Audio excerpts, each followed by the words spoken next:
Van Ultra, and I'm just hopping on to help explain the different options we have on our products on our site. So we have options A, B, and C. Hardware on our products are going to vary, and what it is going to depend on is the tent rail. So here we have an example of a standard tent rail, one of our most popular. This is option A, such as tent rails for 230 Roof Nest or iCamper. This is the hardware that will just slide right in like this, and it will slide right back out. So option B, we have examples of our interpreter, James Baroud or Roof Space.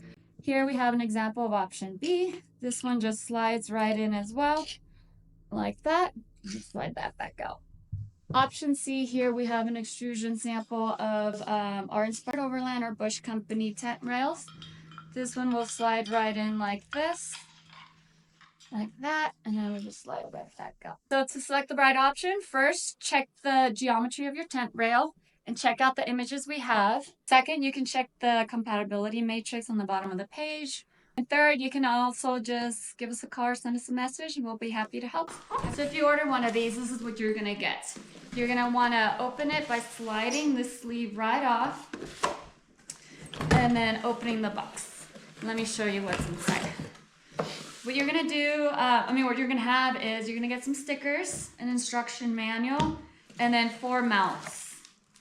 So each mount now comes pre-assembled, which is real nice. You're also going to see some aluminum spacers in a baggie. This is only needed if you have really tall crossbars. You're gonna get 4 of these. Installation should be fairly easy. So once you get your product, you wanna separate the halves by pulling the pins. And then you're gonna get 2 parts. This is our sliding mount. You're gonna insert it right there, and this will be our fixed mount.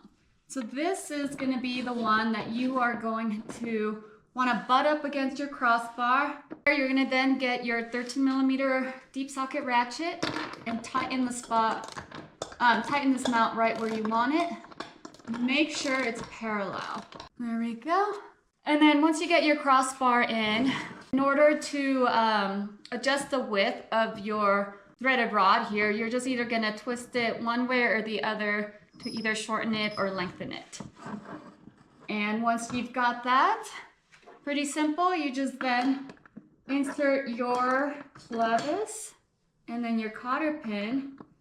Don't forget to tighten the knob and then you'll be good to go. Make sure you do all 4 corners and that the orientation of all the mounts are the same. That way this can slide out of the way on all 4 corners and you just lift your tent right up. All right, well that's all I got today. Enjoy.